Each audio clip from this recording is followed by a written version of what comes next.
Hi friends, this is Lakshmi. Welcome back to my YouTube channel. ఈ వీడియోలో నేను AP TET previous పేపర్స్కి సంబంధించి science paper 2లో అడిగిన క్వశ్చన్స్ గురించి డిస్కస్ చేస్తానండి. మీరు కనుక ఛానల్కి రావడం ఫస్ట్ టైం అయినట్లయితే ఛానల్ని ఖచ్చితంగా సబ్స్క్రైబ్ చేయండి. వీడియోని ఎండ్ వరకు చూడండి. ఏమైనా డౌట్స్ కానీ ఉంటే కామెంట్ సెక్షన్లో అడగండి. Let's start the video. Question number 121. Area of irregular shaped objects like leaf can be measured with. ఆకు లాంటి అక్రమాకార వస్తువుల వైశాల్యం కనుగొనడానికి ఉపయోగపడినది ఏంటి అన్నాడు. అంటే ఇర్రెగ్యులర్ షేప్స్ని ఎలా మెజర్ చేస్తారు అని అడుగుతున్నాడు. Option 1 scale, option 2 tape, option 3 graph paper, option 4 measuring cylinder. Irregular షేప్స్కి ఒక ఫిక్స్డ్ డైమెన్షన్స్ అంటూ ఏమీ ఉండవండి. సో ఇక్కడ స్కేల్తో మెజర్ చేయలేము, టేప్తో మెజర్ చేయలేము, గ్రాఫ్ పేపర్తో మెజర్ చేస్తారు. ఆప్షన్ 3 అన్నది కరెక్ట్ అండి. ఓకే, ఆకు లాంటి ఇర్రెగ్యులర్ షేప్స్ని మెజర్ చేయడానికి గ్రాఫ్ పేపర్ని యూస్ చేస్తారు. ఆప్షన్ 3 అన్నది correct answer. Next question number 122. The change that takes place in a dry cell of torch. టార్చ్లో ఉన్నటువంటి డ్రై సెల్లో ఎటువంటి చేంజెస్ అన్నవి జరుగుతాయి అని అడుగుతున్నాడు. టార్చ్ లైట్లోని ఘటంలో జరిగే మార్పు ఏంటి? Chemical energy is converted into electrical energy. Option 2 electrical energy is converted into chemical energy. Option 3 chemical energy is converted into mechanical energy. Option 4 mechanical energy is converted into chemical energy. అంటే వీటిలో ఏ change అన్నది టార్చ్లోని dry సెల్లో జరుగుతుంది అన్నాడు. Dry cell అన్నది ఏంటి అంటే టార్చ్లో ఎలక్ట్రిసిటీని produce చేసేటువంటి ఒక సోర్స్ అన్నమాట. ఓకే, ఈ డ్రై సెల్స్లో 2 ఎలక్ట్రోడ్స్ అన్నవి క్లోజ్డ్ పాత్ ద్వారా కనెక్ట్ చేయబడి ఉంటాయి. అంటే ఎలక్ట్రాన్స్ యొక్క ఫ్లో అన్నది ఒక ఎన్ నుంచి మరొక ఎన్కి ఉంటుంది. సో ఇక్కడ ఎలక్ట్రాన్స్ అన్నవి కరెంట్ ఫ్లోని కాస్ చేస్తాయి అన్నమాట. సో ఇక్కడ డ్రై సెల్లో ఏమవుతుంది? కెమికల్ ఎనర్జీ అన్నది ఎలక్ట్రికల్ ఎనర్జీగా కన్వర్ట్ చేయబడుతుంది. రసాయనిక శక్తి అన్నది విద్యుత్ శక్తిగా మారుతుంది డ్రై సెల్లో. సో ఇక్కడ ఆప్షన్ 1 అన్నది correct answer. Next question. Pitch of the sound depends on. ధ్వని కీచుదనం దీనిపై ఆధారపడి ఉంటుంది. పిచ్ అన్నది సౌండ్ యొక్క దేని మీద ఆధారపడి ఉంటుంది అన్నాడు. ఫ్రీక్వెన్సీ. ఫ్రీక్వెన్సీ అంటే ఏంటి? Number of wave cycles happening per second. ఒక సెకండ్లో ఎన్ని నెంబర్ ఆఫ్ వేవ్స్ అన్నవి వస్తాయో దాన్ని ఫ్రీక్వెన్సీ అంటారు. Next intensity. నెక్స్ట్ వచ్చి యాంప్లిట్యూడ్. యాంప్లిట్యూడ్ అంటే ఏంటి? The maximum displacement. ఇక్కడ ఉందనుకో, ఫర్ ఎగ్జాంపుల్ ఇది అనుకోండి సౌండ్ వేవ్. ఇక్కడ నుంచి మీన్ పొజిషన్ నుంచి మ్యాక్సిమం ఈ సౌండ్ అన్నది ఎంత డిస్ప్లేస్ అవుతుందో దాన్నే యాంప్లిట్యూడ్ అని అంటారు. నెక్స్ట్ వచ్చి డెన్సిటీ అండి. ఇక్కడ కరెక్ట్ ఆన్సర్ వచ్చి ఫ్రీక్వెన్సీ. పిచ్ అన్నది ఎప్పుడైనా ఫ్రీక్వెన్సీ మీద ఆధారపడి ఉంటుంది. ఫ్రీక్వెన్సీ అంటే తెలుగులో పౌన పుణ్యం మీద ఆధారపడి ఉంటుంది. యాంప్లిట్యూడ్ అన్నది లౌడ్నెస్ అన్నది యాంప్లిట్యూడ్ మీద ఆధారపడి ఉంటుంది. ఓకే, లౌడ్నెస్ అన్నది కంపన పరిమితి అంటే యాంప్లిట్యూడ్ మీద డిపెండ్ అయి ఉంటుంది. పిచ్ అన్నది ఫ్రీక్వెన్సీ మీద డిపెండ్ అయి ఉంటుంది. ఈ పాయింట్స్ గుర్తుపెట్టుకోండి, ఇంపార్టెంట్ ఇవి. ఆప్షన్ 1 అనేది ఇక్కడ కరెక్ట్ ఆన్సర్ అండి. Next question number 124. The law which states that when mass is constant, acceleration of a body increases with increase in resultant force. ద్రవ్యరాశి స్థిరంగా ఉన్నప్పుడు ఫలిత బలం పెరుగుతూ ఉంటే త్వరణం కూడా పెరుగుతూ ఉంటుంది అని చెప్పే నియమం ఏంటి? న్యూటన్ యొక్క first law, Newton second law of a motion, Newton's third law of a motion. Fourth option వచ్చి law of conservation of energy. ఇక్కడ correct answer Newton second law of motion అండి. ఆప్షన్ 2 అన్నది కరెక్ట్. న్యూటన్ యొక్క రెండవ గమన నియమం అన్నది ద్రవ్యరాశి అంటే మాస్ అన్నది కాన్స్టెంట్ గా ఉంటే యాక్సిలరేషన్ ఆఫ్ బాడీ అన్నది ఇంక్రీజ్ అవుతుంది with increase in the resultant force. So ఇక్కడ కరెక్ట్ ఆన్సర్ ఏది? ఆప్షన్ 2. ఇక్కడ ఏం చెప్పారంటే న్యూటన్ సెకండ్ లా ప్రకారం F = ma అండి. Next question number 125. Units of A work in MKS system. MKS పద్ధతిలో పనికి ప్రమాణం ఏంటి? ఆప్షన్ 1 ఎర్గ్ అన్నాడు. ఎర్గ్ అన్నది దేనికి యూనిట్స్ అండి? వర్క్కి. కానీ CGS పద్ధతిలో అనమాట. ఓకే, యూనిట్స్ ఏంటి? ఎర్గ్. నెక్స్ట్ వచ్చి జౌల్. జౌల్ అన్నది ఎంకేఎస్ పద్ధతిలో యూనిట్స్ అండి వర్క్ కి. సో ఇక్కడ ఆప్షన్ 2 అన్నది కరెక్ట్. నెక్స్ట్ న్యూటన్ అన్నాడు ఆప్షన్ 4. దీనికి ఎస్ఐ యూనిట్ లో ఫోర్స్ కి యూనిట్స్. ఓకే, ఫోర్స్ కి ఎస్ఐ యూనిట్స్ ఏంటి అంటే న్యూటన్. డైన్, డైన్ అన్నది సిజిఎస్ లో ఫోర్స్ కి యూనిట్స్ అండి. ఓకే, సో ఇక్కడ కరెక్ట్ ఆన్సర్ ఏమవుతుంది? జౌల్, ఆప్షన్ 2 అన్నది కరెక్ట్. అర్థమైందా? ఎర్గ్ అన్నది సిజిఎస్ లో వర్క్ కి యూనిట్స్ అంటే స్మాల్ యూనిట్ అని. నెక్స్ట్ జౌల్ అన్నది ఎంకేఎస్ లో వర్క్ కి units.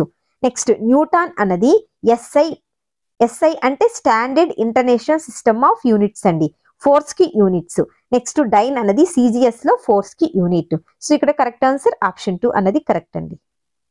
Next question number 126. The heat energy required to change 2 grams of water to water vapour at constant temperature is in calories. ఉష్ణోగ్రతలో మార్పు లేకుండా 2 గ్రాముల నీటిని నీటి ఆవిరిగా మార్చడానికి కావలసిన ఉష్ణం ఎంత అన్నాడు. అంటే ఇక్కడ టెంపరేచర్ అన్నది కాన్స్టెంట్ గా ఉంటుంది. ఓకే, వాటర్ అన్నది వాటర్ వేపర్ గా కన్వర్ట్ అవ్వాలి. ఓకే, ఇక్కడ ఫార్ములా ఏంటంటే Q ఈక్వల్ ML అండి. M అంటే మాస్, ఎంత ఇచ్చాడు? 2 grams ఇచ్చాడు.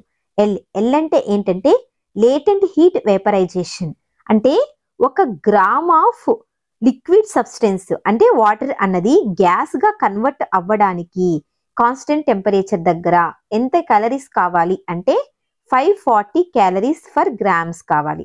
సో ఇక్కడ L వాల్యూ వచ్చి 540 అవుతుందండి. ఓకే, 2 into 540 ఎంత అవుతుంది? 1080 క్యాలరీస్ అవుతుంది. సో ఇక్కడ ఆప్షన్ 3 అన్నది కరెక్ట్ ఆన్సర్.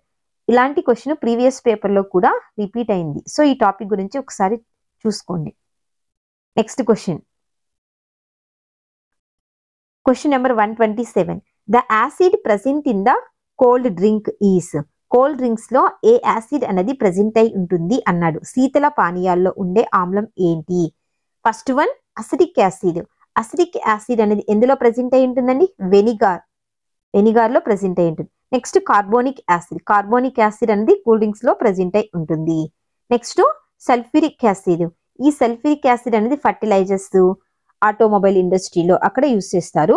నెక్స్ట్ వచ్చి సిట్రిక్ యాసిడ్. సిట్రిక్ యాసిడ్ అనేది ఆమ్లాస్ ఉంటాయి కదా, లెమన్స్, సిట్రస్ ఫ్రూట్స్ ఉంటాయి కదా, వాటిలో ప్రెసెంట్ అయి ఉంటుంది. సో ఇక్కడ కరెక్ట్ ఆన్సర్ ఏమవుతుంది? కార్బోనిక్ యాసిడ్, ఆప్షన్ 2 అన్నది కరెక్ట్. కార్బోనిక్ ఆమ్లం అన్నది కరెక్ట్ ఆన్సర్ అవుతుంది. Next question, question number 128. The metals that exist in there free state or. A metals అన్నవి ఫ్రీ స్టేట్ లో ఉంటాయి? స్వేచ్ఛా స్థితిలో లభించే లోహాలు ఏవి అన్నాడు. ఇక్కడ gold, platinum, copper, silver. Okay, ఇవన్నీ కూడా లీస్ట్ రియాక్టివిటీ మెటల్ అన్నమాట. సో ఇవన్నీ కూడా ఫ్రీ స్టేట్ లోనే మనకి నేచర్ లో కనిపిస్తాయి. గుర్తుపెట్టుకోండి, గోల్డ్, ప్లాటినం, సిల్వర్, కాపర్ ఇవన్నీ రియాక్టివిటీ తక్కువగా ఉండే మెటల్స్ అన్నమాట. సో ఇవి మనకి ఫ్రీ స్టేట్ లోనే లభిస్తాయి నేచర్ లో. ఫస్ట్ ఆప్షన్ చూడండి, కాపర్ కరెక్టే, కానీ ఐరన్ అనేది అన్నాడు. ఐరన్ కాదు, సో ఇది రాంగ్. సిల్వర్ అండ్ అల్యూమినియం అన్నాడు. సిల్వర్ కరెక్టే, కానీ అల్యూమినియం కాదు. నెక్స్ట్ గోల్డ్ అండ్ ఐరన్ అన్నాడు. గోల్డ్ కరెక్టే, ఐరన్ కాదు. Next silver and gold, option 4 అనేది కరెక్ట్ అండి. వెండి అండ్ బంగారం ఇవి ఫ్రీ స్టేట్ లో మనకి నేచర్ లో లభిస్తాయి, ఎందుకంటే వీటి యొక్క రియాక్టివిటీ అన్నది తక్కువగా ఉంటుంది. సో ఇక్కడ ఆప్షన్ 4 అన్నది correct answer. Next question, question number 129. When surface area of a liquid increases the rate of evaporization. ద్రావణపు ఉపరితల వైశాల్యం పెరిగితే బాష్పీభవన రేటు ఎలా ఉంటుంది అన్నాడు. ఇంక్రీజ్ అవుతుంది, డిక్రీజ్ అవుతుంది, డస్ నాట్ చేంజ్ అన్నాడు, బికమ్స్ ఆఫ్ అన్నాడు, అంటే సగం అవుతుంది అన్నాడు. ఇక్కడ సర్ఫేస్ ఏరియా ఇంక్రీజ్ అయితే రేట్ ఆఫ్ ఎవాపరైజేషన్ కూడా ఇంక్రీజ్ అవుతుంది. సో ఇక్కడ ఆప్షన్ 1 అనేది కరెక్ట్ అండి, పెరుగుతుంది. ఎందుకని? ఇప్పుడు ఇది సర్ఫేస్ ఏరియా, ఈ సర్ఫేస్ ఏరియా ఇంక్రీజ్ అయ్యే కొద్ది లిక్విడ్ నుంచి అంటే ఇది ఎయిర్ కి ఎక్స్పోజ్ అయ్యేది ఎక్కువ అవుతుంది. సో అప్పుడు మాలిక్యూల్ యొక్క ఎస్కేప్ కూడా ఎక్కువగా ఉంటుంది ఎయిర్ లోకి. సో ఇక్కడ ఎవాపరైజేషన్ ఏమవుతుందండి? బాష్పీభవనం ఏమవుతుంది? సర్ఫేస్ ఏరియా ఇంక్రీజ్ అయితే ఇంక్రీజ్ అవుతుంది, బాష్పీభవనం ఎవాపరైజేషన్ కూడా ఇంక్రీజ్ అవుతుంది. సో ఆప్షన్ 1 అనేది కరెక్ట్ అండి. Next question number 130. Identify the chemical change among the following. కింద కొన్ని రసాయనిక మార్పులు ఇచ్చాడు, అవేంటో మనం గుర్తించాలి. ఎవాపరైజేషన్ ఆఫ్ ఏ స్పిరిట్. స్పిరిట్ ఇక్కడ ఎవాపరైజేషన్ అంటుంది, అంటే దాని యొక్క స్టేట్ లో ఏమన్నా చేంజ్ ఉందా? ఉంది. ఓకే, అది లిక్విడ్ స్టేట్ నుంచి ఎవాపరైజేషన్ అవుతుంది. ఓన్లీ ఫిజికల్ చేంజ్ మాత్రమే ఉంది ఇక్కడ. Next rusting of iron. Rusting of iron అంటే ఏంటి? ఐరన్ అన్నది గాలిలో ఉన్నటువంటి ఆక్సిజన్ తో రియాక్ట్ అయ్యి అక్కడ ఐరన్ ఆక్సైడ్ ని ఫామ్ చేస్తుంది. అంటే ఇక్కడ న్యూ సబ్స్టెన్స్ అన్నది ఫామ్ అవుతుంది. ఇలా న్యూ సబ్స్టెన్స్ అన్నది ఫామ్ అయితే దాన్ని కెమికల్ చేంజ్ అని అంటారు. నెక్స్ట్ వచ్చి sublimation of iodine. Sublimation of iodine అంటే సాలిడ్ అన్నది డైరెక్ట్ గా గ్యాస్ స్టేట్ కి ఫామ్ అవడాన్ని సబ్లిమేషన్ అని అంటారు. ఇక్కడ కూడా ఫిజికల్ చేంజ్ అన్నది జరుగుతుంది. Next melting of wax. Wax యొక్క మెల్టింగ్ అనమాట, మైనం అన్నది కరగడం. ఇక్కడ కూడా మనకి ఫిజికల్ చేంజ్ జరుగుతుంది. కెమికల్ చేంజ్ అంటే ఏంటి? రియాక్షన్ అయ్యి ఒక న్యూ ప్రొడక్ట్ అనేది ఫామ్ అవడాన్ని మనం కెమికల్ చేంజ్ అని అంటాము. ఇక్కడ ఎవాపరేషన్ ఆఫ్ స్పిరిట్ కానీ, సబ్లిమేషన్ ఆఫ్ అయోడిన్ కానీ, మెల్టింగ్ ఆఫ్ వ్యాక్స్, ఈ 3లో కూడా ఓన్లీ ఫిజికల్ చేంజ్ మాత్రమే జరుగుతుంది. వాటి యొక్క స్టేట్ లో చేంజ్ అవుతుంది, సాలిడ్ టు గ్యాస్ స్టేట్ లోకి చేంజ్ అవుతాయి అన్నమాట. సో ఇక్కడ కరెక్ట్ ఆన్సర్ ఏమవుతుంది? రస్టింగ్ ఆఫ్ ఐరన్ అన్నది కెమికల్ చేంజ్ అవుతుంది. ఎందుకని? ఇక్కడ ఐరన్ అన్నది ఆక్సిజన్ తో రియాక్ట్ అయ్యి ఐరన్ ఆక్సైడ్ ని ఫామ్ చేస్తుంది. అంటే ఇక్కడ ఒక న్యూ ప్రొడక్ట్ అనేది ఫామ్ అవుతుంది కాబట్టి ఇది కెమికల్ చేంజ్ అవుతుంది. ఆప్షన్ 2 అన్నది ఇనుము తుప్పు పట్టడం. ఆప్షన్ 2 కరెక్ట్ అండి. Next question, the best fire extinguisher is. మంటలను ఆర్పడానికి ఉత్తమమైనది ఏది అన్నాడు. Water, green leaves, carbon dioxide, ఇసుక. ఇక్కడ కరెక్ట్ ఆన్సర్ కార్బన్ డైఆక్సైడ్ అవుతుందండి. ఈ కార్బన్ డైఆక్సైడ్ ని ఆయిల్ వల్ల కానీ, పెట్రోల్ వల్ల కానీ ఏమైనా ఫైర్స్ వచ్చినప్పుడు కార్బన్ డైఆక్సైడ్ ని యూస్ చేస్తారు. ఓకే, ఇలాంటి సిచ్యువేషన్ లో వాటర్ అన్నది సూటబుల్ కాదు. సో ఇక్కడ కరెక్ట్ ఆన్సర్ కార్బన్ డైఆక్సైడ్ అండి. Option 3 correct. The fibre used in making swim suit and parachute is. Parachute ని, స్విమ్ సూట్స్ ని తయారు చేయడానికి ఎటువంటి ఫైబర్ ని యూస్ చేస్తారు, అంటే ఎటువంటి దారాన్ని యూస్ చేస్తారు అన్నాడు. Cotton, wool, rayon and nylon. ఇక్కడ కాటన్, ఊల్ ఈ రెండు కూడా న్యాచురల్ ఫైబర్స్ అండి. ఓకే, ఇక్కడ కరెక్ట్ ఆన్సర్ నైలాన్ ను యూస్ చేస్తారు. నైలాన్ ని పారాషూట్స్ ని, స్విమ్ సూట్స్ ని తయారు చేయడానికి యూస్ చేస్తారు. ఎందుకని? ఈ నైలాన్ అన్నది స్ట్రాంగ్ గా ఉంటుంది, ఎలాస్టిక్ నేచర్ ని కలిగి ఉంటుంది, అదేవిధంగా ఫ్లెక్సిబుల్ గా కూడా ఉంటుంది అనమాట, లస్ట్రస్ నేచర్ ని కలిగి ఉంటుంది. సో నైలాన్ ని యూస్ చేస్తారు. నైలాన్ అన్నది ఆర్టిఫిషియల్ ఫైబర్. ఫస్ట్ ప్రిపేర్ చేసిన ఆర్టిఫిషియల్ ఫైబర్ ఏది అంటే నైలాన్. సో ఇక్కడ ఆప్షన్ 4 అన్నది కరెక్ట్ అండి. Next question number 133. Fishes lay eggs in this part of the pond. Fishes అన్నవి పాండ్ యొక్క ఏ పార్ట్ లో ఎగ్స్ ని పెడతాయి? కొలనులోని ఈ ప్రాంతంలో చేపలు గుడ్లు పెడతాయి. Pond surface, above the pond surface, pond margins and bottom of the pond. ఇది పాండ్ అనుకుంటే ఫిషెస్ అన్నవి ఎక్కడ ఎగ్స్ పాండ్ సర్ఫేస్ అంటే పాండ్ సర్ఫేస్ మీద పెడతాయా, లేదా above the pond surface, surface కంటే పైన, లేక బాటమ్ లో, లేక ఇట్లా సైడ్స్ అనమాట, మార్జిన్స్ అంటే మార్జిన్స్ లో పెడతాయి అని అన్నాడు. ఇక్కడ కరెక్ట్ ఆన్సర్ ఆప్షన్ 3 అండి. పాండ్ యొక్క మార్జిన్స్ లో అవి ఎగ్స్ ని పెడతాయి. వాటి యొక్క మార్జిన్స్ లో గ్రాస్ ఇది ఎక్కువగా ఉంటుందన్నమాట. సో కొలను యొక్క అంచులో ఫిషెస్ అన్నవి ఎగ్స్ ని లే చేస్తాయి. Option 3 correct. Question number 134. Total number of calf bones and bones of lower arm in a human are అన్నాడు. మానవుని పిక్క ఎముకలు, ముంజేతి ఎముకల మొత్తం సంఖ్య ఎంత అన్నాడు. కాఫ్ బోన్స్ అన్నవి 2 అండి. అంటే ఒక లెగ్ కి ఒక సైడ్ 2 ఉంటాయి. అవేంటి అంటే టిబియా అండ్ ఫిబులా. సో అప్పుడు 2 లెగ్స్ కి మొత్తం ఎన్ని ఉంటాయి? 4 ఉంటాయి. నెక్స్ట్ వచ్చి లోయర్ ఆర్మ్. లోయర్ ఆర్మ్ ఎన్ని బోన్స్ ఉంటాయంటే 2 ఉంటాయండి. అవేంటి అంటే రేడియస్ అండ్ అల్నా. ఒక సైడ్ ఒక హ్యాండ్ కి 2 అన్నమాట. సో 2 హ్యాండ్స్ కలిపి మొత్తం 4 ఉంటాయి. 4 + 4 8 అండి. ఇక్కడ మొత్తం అన్నాడు, టోటల్ అన్నాడు కాబట్టి, టోటల్ నెంబర్ ఆఫ్ బోన్స్ అన్నాడు కాబట్టి కరెక్ట్ ఆన్సర్ 4 అవుతుంది. Next question number 135. Haustoria are. Haustoria అనునవి option 1 special roots developed by a parasitic plants. Option 2 modified leaves of a insectivorous plants. Option 3 a kind of seaweeds. Option 4 umbrella shaped plants. ఇక్కడ correct answer option 1 అండి. Special roots developed by a parasitic plants. ఈ parasitic plants అన్నవి special roots ని కలిగి ఉంటాయి. ఆ roots ని ఏమంటారంటే సకింగ్ రూట్స్ లేదా హిస్టోరియా అని అంటారు. ఈ రూట్స్ ఏం చేస్తాయి, వేరే ప్లాంట్ లోకి అంటే హోస్ట్ ప్లాంట్ లోకి వెళ్ళి ఆ హోస్ట్ ప్లాంట్ నుంచి న్యూట్రియంట్స్ ని గెయిన్ చేస్తాయి. అటువంటి ప్లాంట్స్ ని ఏమంటారంటే పారాసైటిక్ ప్లాంట్స్ అని అంటారు. దీనికి ఎగ్జాంపుల్ ఏంటంటే కస్క్యూటా. ఓకే, వీటికి స్పెషల్ రూట్స్ ఉంటాయి. ఆ రూట్స్ ఏం చేస్తాయంటే హోస్ట్ ప్లాంట్ లోకి వెళ్తాయి అనమాట. హోస్ట్ ప్లాంట్ లోకి వెళ్ళి దాని నుంచి న్యూట్రియంట్స్ ని గెయిన్ చేస్తాయి. సో ఇక్కడ ఆప్షన్ 1 అనేది కరెక్ట్ అండి.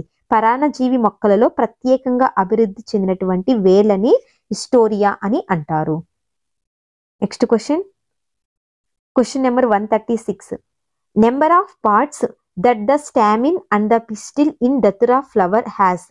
దతురా ఫ్లవర్ లో ఎన్ని స్టామిన్స్ ఉంటాయి, ఎన్ని పిస్టిల్స్ ఉంటాయి అన్నాడు.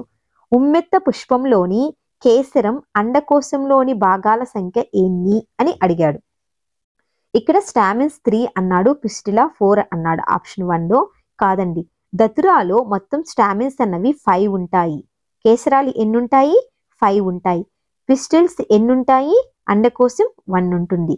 So 5 and 1. ఆప్షన్ 4 అన్నది కరెక్ట్ అండి. కేసరం 5, అండకోశం 1. ఆప్షన్ 4 అనేది correct answer. Next question number 137. Doctor Jonas Salk మరియు డాక్టర్ ఆల్బర్ట్ సాబిన్లు వర్క్డ్ ఆన్ దిస్ డిసీజ్. ఈ జోనస్ సాక్, ఆల్బర్ట్ సాబిన్లు ఏ వ్యాధి పైన కృషి చేశారు అన్నారు. Tuberculosis option 1, option 2 polio, option 3 plague, option 4 smallpox. ఇక్కడ కరెక్ట్ ఆన్సర్ పోలియో. ఆప్షన్ 2 అన్నది కరెక్ట్ అండి. వీళ్ళు పోలియో మీద వర్క్ చేసి వ్యాక్సిన్ ని డెవలప్ చేశారు. ఓకే, ఆల్బర్ట్ సబిన్ అనే అతను ఓరల్ పోలియో వ్యాక్సిన్ ని ఫస్ట్ టైం 1961 లో డెవలప్ చేశాడు. ఓకే, వీళ్ళిద్దరూ పోలియో డిసీజ్ మీద వర్క్ చేశారు. ఆప్షన్ 2 అన్నది correct. Next question number 138. The excess of carbon monoxide in the air leads to formation of A carboxy haemoglobin in humans. మానవుల్లో carboxy haemoglobin ఏర్పడును. So ఏమవుతుందంటే అప్పుడు air లో oxygen levels అన్నవి decrease అవుతాయి అన్నమాట. సో ఆక్సిజన్ లెవెల్స్ డిక్రీజ్ అయ్యి carbon monoxide levels అన్నవి increase అవ్వడం వల్ల బాడీలో కార్బన్ మొనాక్సైడ్ అన్నది ఎక్కువగా ఉంటుంది. ఈ కార్బన్ మొనాక్సైడ్ కి ఆక్సిజన్ తో కంపేర్ చేస్తే అఫినిటీ అనమాట, హిమోగ్లోబిన్ తో రియాక్ట్ అయ్యే అఫినిటీ అన్నది ఎక్కువగా ఉంటుంది. సో హిమోగ్లోబిన్ తో రియాక్ట్ అయ్యి కార్బాక్సీ హిమోగ్లోబిన్ ని ఫామ్ చేస్తాయి. ఆప్షన్ 1 కరెక్ట్ అండి. సీసంతో తయారైన పెయింటింగ్లు నల్లబడును. ఇది కాదండి. To reduce the transpiration in plants. ఇది కాదు. టు యాసిడ్ రైన్స్ అన్నాడు. యాసిడ్ రైన్స్ అన్నవి కార్బన్ మొనాక్సైడ్ వల్ల రావు. Carbon dioxide, nitrogen dioxide, sulphur dioxide వల్ల యాసిడ్ రైన్స్ అన్నవి వస్తాయి. సో ఆప్షన్ 4 కూడా కాదు. కరెక్ట్ ఆన్సర్ ఆప్షన్ 1 అండి. మానవుల్లో కార్బాక్సీ హిమోగ్లోబిన్ అన్నది ఏర్పడును. Next question number 139. The kingdom that was not proposed in Copland's classification of life form is. జీవుల వర్గీకరణలో కోప్లాండ్ చేత ప్రతిపాదించబడని రాజ్యం ఏది అన్నాడు. ఈ కోప్లాండ్ అనే అతను 4 కింగ్డమ్ క్లాసిఫికేషన్ ని ఇచ్చాడు. ఆ 4 కింగ్డమ్ క్లాసిఫికేషన్ ఏంటి అంటే Monera, Protista, Plantae, Animalia. So ఇక్కడ first 1 Monera correct, next Plantae correct. Fungi చూడండి, ఇది అతను ఇవ్వలేదు. సో ఆప్షన్ 3 అన్నది కరెక్ట్ అండి. యానిమేలియా ఇచ్చాడు. ఇక్కడ ప్రతిపాదించబడని అన్నాడు అంటే ఏది అతను క్లాసిఫై చేయలేదు అన్నాడు. ఫంగై అన్నది correct answer. Next choose the correct pair అండి. ఇక్కడ ఒక పేరు ఇచ్చాడు, అందులో కరెక్ట్ ఏదో. స్కెలిటల్ మజిల్ అన్నవి నాన్ స్ట్రైటెడ్ మజిల్స్ అని అన్నాడు. స్కెలిటల్ మజిల్స్ అన్నవి స్ట్రైటెడ్ మజిల్స్ అండి. సో ఇది రాంగ్. నెక్స్ట్ స్మూత్ మజిల్స్ అన్నవి నాన్ స్ట్రైటెడ్ మజిల్స్ అని అన్నాడు. స్మూత్ మజిల్స్ అనేవి నాన్ స్ట్రైటెడ్ మజిల్స్ కరెక్టేనండి. ఇవి స్మూత్ మజిల్స్ అనేవి నాన్ స్ట్రైటెడ్, ఇన్వాలంటరీ కూడా. ఓకే, నెక్స్ట్ కార్డియాయిక్ మజిల్ అన్నది వాలంటరీ అన్నాడు. కాదండి, వాలంటరీ అంటే ఏంటంటే మన యొక్క పర్మిషన్ తో అవి మూవ్ అవుతాయి అన్నమాట, అవి వాలంటరీ. కార్డియాక్ మజిల్స్ అనేవి ఇన్వాలంటరీ. సో ఇది కాదు. Next voluntary muscles non striated అన్నాడు, ఇది రాంగ్ అండి.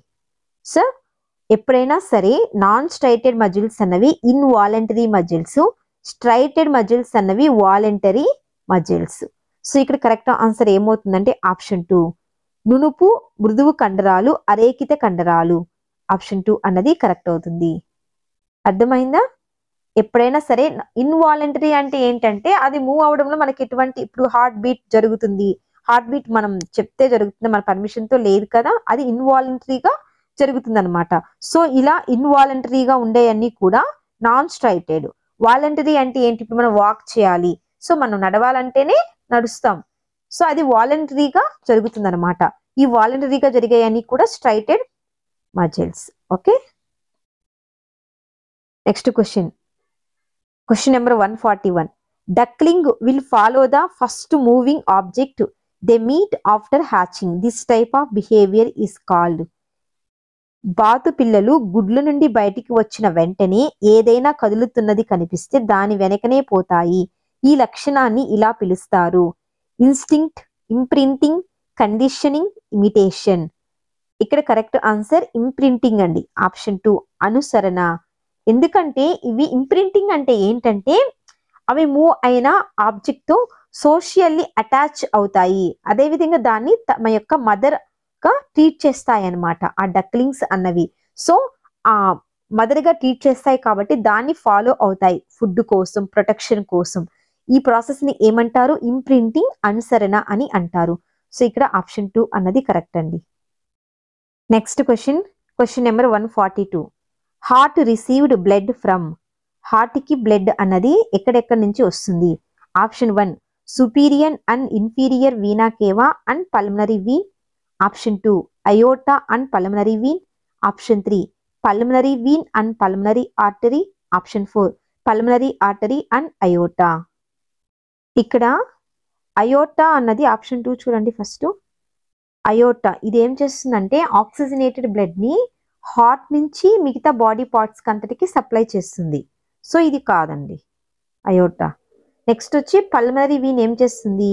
ఆక్సిజన్ రిచ్ బ్లడ్ ని క్యారీ చేస్తుంది అనమాట లంగ్స్ నుంచి. అంటే ఇది హార్ట్ కి బ్లడ్ ని తీసుకొస్తుంది. ఏ బ్లడ్ ని? ఆక్సిజన్ రిచ్ బ్లడ్ ని తీసుకొస్తుంది. ఇది okay. Superior and inferior vena cava ఏం చేస్తాయి? డీఆక్సిజనేటెడ్ బ్లడ్ ని బాడీ నుంచి ఫస్ట్ హార్ట్ కి సప్లై చేసి, ఇది సుపీరియర్ వీనా కేవా ఏం చేస్తుంది? బాడీ నుంచి డీఆక్సిజనేటెడ్ బ్లడ్ ని హార్ట్ కి తీసుకొస్తుంది. ఓకే. పల్మనరీ వీన్ ఏం చేస్తుంది? ఆక్సిజనేటెడ్ బ్లడ్ ని లంగ్స్ నుంచి హార్ట్ కి తీసుకొస్తుంది. సో ఇక్కడ హార్ట్ ఎక్కడి నుంచి బ్లడ్ రిసీవ్ చేస్తుంది? Superior and inferior vena cava and pulmonary vein. Option 1 అనేది కరెక్ట్ అవుతుంది. ఊర్ధ్వ మరియు అధో బృహశిరలు పుప్సశిర. అర్థమైందా? ఈ సుపీరియర్, ఇన్ఫీరియర్ వీనా కేవా అన్నవి డీఆక్సిజనేటెడ్ బ్లడ్ ని హార్ట్ కి తీసుకొస్తాయి. ఓకే. పల్మనరీ వీన్ అన్నది ఆక్సిజనేటెడ్ బ్లడ్ ని లంగ్స్ నుంచి హార్ట్ కి తీసుకొస్తాయి. సో హార్ట్ అనేది ఎక్కడెక్కడి నుంచి బ్లడ్ ని రిసీవ్ చేస్తుంది? Superior and inferior vena cava and pulmonary vein. Option 1 అనేది కరెక్ట్ అండి. Next question. The tissue of chorion and the adjacent part of the uterine tissue make up. పరాయువు కణజాలాలు దానికి ఆనుకొని ఉన్న గర్భాశయ కణజాలం కలిసి దీనిని ఏర్పాటు చేస్తాయి. Umbilical cord, placenta, allantois, amnion. ఇక్కడ కరెక్ట్ ఆన్సర్ ప్లాసింటా అండి. ఓకే, ప్లాసింటాని ఏర్పాటు చేస్తాయి. Next question.